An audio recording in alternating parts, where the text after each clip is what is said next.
let's talk about a product that's being kickstarted as an accessory for the Valve Index, which is, of course, is a headset that maybe won't advertise ads for you, but who knows? Maybe Valve will go down that route as well. We never know.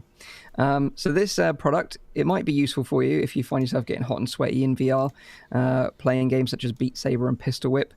And this product is called the Chilldex, and it's designed to make your Valve Index nice and cool, and so it doesn't overheat. So this is like the Vive and Chill 2.0. Exactly, the Vive and Chill for the Valve Index. And this is actually one of the first products that I've seen to take advantage of the Frunk, which is like the recess at the front of the Valve Index. The first official one, basically. You mean the weird-ass plastic enclosure that has no purpose? Yeah, the recess. Well, now it has a purpose. Because, like if you didn't know, the Valve Index, underneath the little plastic front, it's got like a frunk, which is like a front trunk or a recess, and it's got a USB port in there. And there was a lot of speculation around this when it first sort of leaked images of this. Like, we got so excited over it. Like, it could be a wireless adapter, this, and it could be that. And now this is the first thing we're getting. It's nice, but I expected something else to happen first. Yeah, exactly. I wonder what it does though, because with the original Vive and Chill, it was done in order to keep your forehead cool, right? Because this seems to be done more to keep the headset cool or something. Exactly. Yeah. So the Frunk, it was designed by Valve for modders and tinkerers. That's how they sold that idea to take advantage of. And this is one of the first sort of mods that we've seen to take advantage of, other than like little LED lights and stuff. But the Chilldex module is basically two small fans in a neat little sort of plastic case, and you slot that into the front of the Valve Index, and it's powered by the USB port. The product itself, it has two buttons on it, so you can manually control the fan speed to increase it if your headset's getting a bit hot, or, which I think is quite cool, you can put it on a temperature-based auto fan mode. So as soon as your headset starts getting a bit warm, it detects that, starts pumping up the fan speed a little bit more to cool it down. I don't know. This is all just saying noise to me, and that's why they have the control there. Well, the fans are touted to be ultra quiet, so they don't disturb you whilst playing your VR games. And once the front cover's on, obviously it's hidden from view. You don't actually see it externally anymore.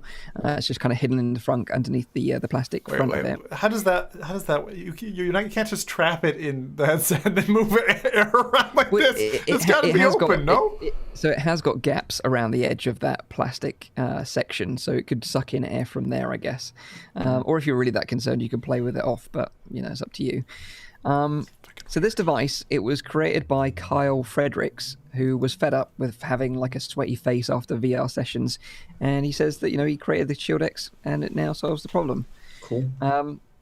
So right now, the Chilldex on Kickstarter is raised 38,000 British pounds. It's actually a Canadian company. He's based in Canada, but the equivalent in British pounds is 38,000 pounds raised, which is over their initial goal, double, in fact, their initial goal of £14,500. If you're interested, there is only 8 days left of this Kickstarter campaign, and to back the product, the product and the project, it will cost you 50 Canadian dollars, which is about 30 British pounds plus shipping. So you're talking about 40 to 50 quid in total for this device.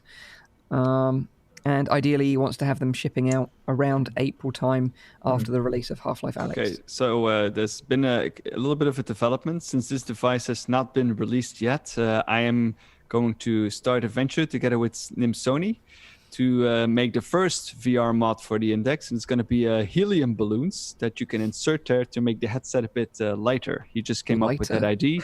Nice. I patented it. So. Nice. Amazing. Do we all get dibs on this, or is this just a deal between you and him, Rowdy? No, we're going to sell it. So how much are you willing to offer? Oh, okay. So we're all in on this. So next podcast, it's all going to be at like a helium tone? Helium, yeah. we're always down for a new sponsor if we can, collect some helium balloons. Fine, So Mike, are you going to get this for your Index, or? Do you know what? I've already backed this. Oh, you backed it already. I backed it. However, I must clarify though that I back weird and wonderful things. I back the weird things. You mean the Pimax?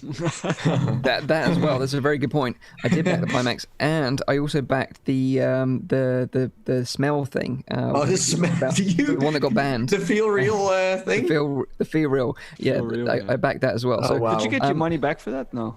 No, well, they still don't know what the situation Mike has lost so much money over these inventions. It's crazy. The thing is, like, I do it for two reasons. I do it because I'm intrigued, and also for science. So, either way, I get to like make a video about it. Either way, I guess. So, it's kind of a win-win situation. It's still like I think this is great for people that are playing, in these intense play sessions with their index. But from my perspective, I've never had a problem with the front plate or the headset being hot. But again, I'm not playing for 4 or 5 hours. I play a game, record it, and throw it on YouTube. But no, I never had an issue with that. So a lot of people say that the index gets hotter than other headsets, and I haven't necessarily noticed it myself either, but I thought, well, it's an interesting product. This is the first I've ever seen something like this. I'll give it a bash. So when it arrives, I'll obviously let you all know, but I thought it was kind of interesting product just because it was one of the first front. I think it's nice to fill up the front too. If this is something that's actually legit, then I'm happy to buy one and put it in the front. I would love to decorate my headset a bit more. So one of the chat, Oni K's, has an amazing suggestion.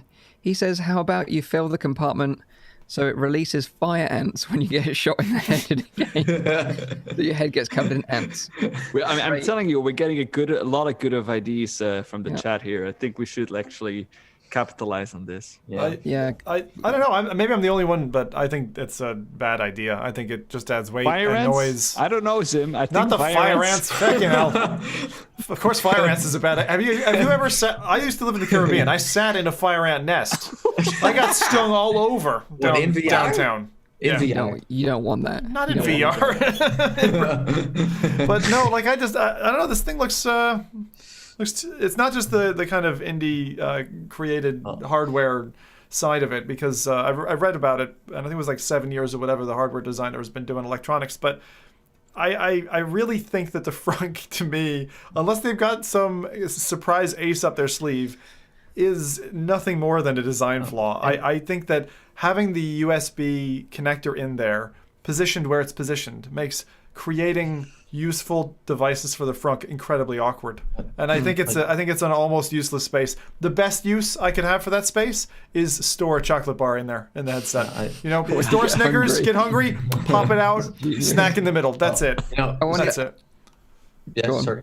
Yeah, like I wanted to say, like Zim, I don't know why you're so concerned. As long as your bald friend wastes his money on this stuff, you're going to be fine. So again, like if this is good or not, and Mike's going to be like, hey, breaking news, I wasted my money again.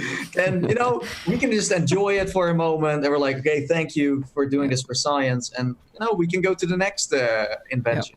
Sacrifice my wallet for you guys. Yeah. But also, like, if you think about it, if you're going to keep like a penguin in the front, like a penguin is a chocolate bar in the UK. That's dangerous, that is. Got biscuit in it. Dangerous. That's liquid chocolate.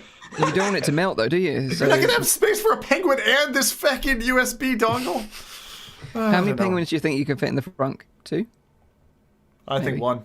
I'm really curious two maybe on top of each other. Maybe, but they're pretty thick. For science. Okay, I'll buy some penguins tomorrow. I'll let you know. Right, so that is the Chilldex. If you want to keep your headset cool and sacrifice the room that you have for penguins, then the Chilldex might be the product for you. Windex. Penguindex. Oh, that's so bad. Yeah. Right.